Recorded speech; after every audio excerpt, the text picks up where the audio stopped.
ஹரே கிருஷ்ண கிருஷ்ண கிருஷ்ண ஹரே ஹரே, ஹரே ராம ராம ராம ஹரே ஹரே. என்ன சார் இது இவ்வளவு ஹரே ராமா சொன்னா சுலபமா மோட்சம் பெறலாம் அப்படின்னு சொல்றேலே.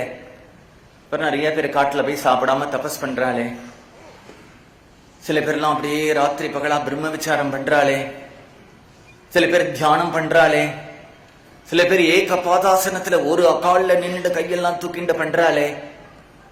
இப்படி எல்லாம் கடுமையா பண்ணும்பொழுது ஏதோ சுலபமா ஹரே ராமான்னு சொன்னா கரையேறிடலாம்னு சொல்றேலே, இது நியாயமா இல்லையே? இப்படி ஒரு வழி இருந்ததுன்னா ஏன் எல்லாரும் இதை போகாம ஒருத்தர் தியானம் பண்ணணும், ஒருத்தர் யோகம் பண்ணணும், ஒருத்தர் தபஸ் பண்ணணும், ஒருத்தர் பிரம்ம விசாரம் பண்ணணும்?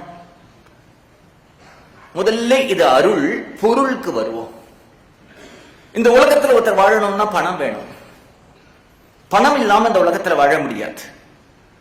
பணத்தை ஜனங்கள் எவ்வளவு விதமா சம்பாதிக்கிறார்.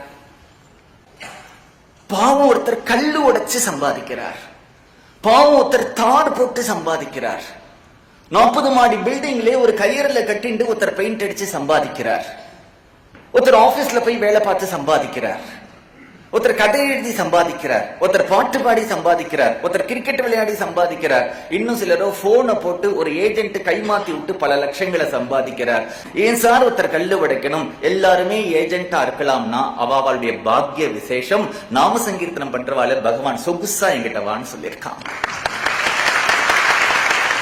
நீ கஷ்டப்படாதரா, அது அவளுடைய பாக்கிய விசேஷம். அதனால இது சுலபமா இருக்குங்கிறதுனால அலட்சியம் வேண்டாம். ஏன்னா எது சரி எது தப்புங்கிறதுக்கு நம்முடைய புத்தியோ யுக்தியோ பிரமாணம் இல்லை, சாஸ்திரம் பிரமாணம்.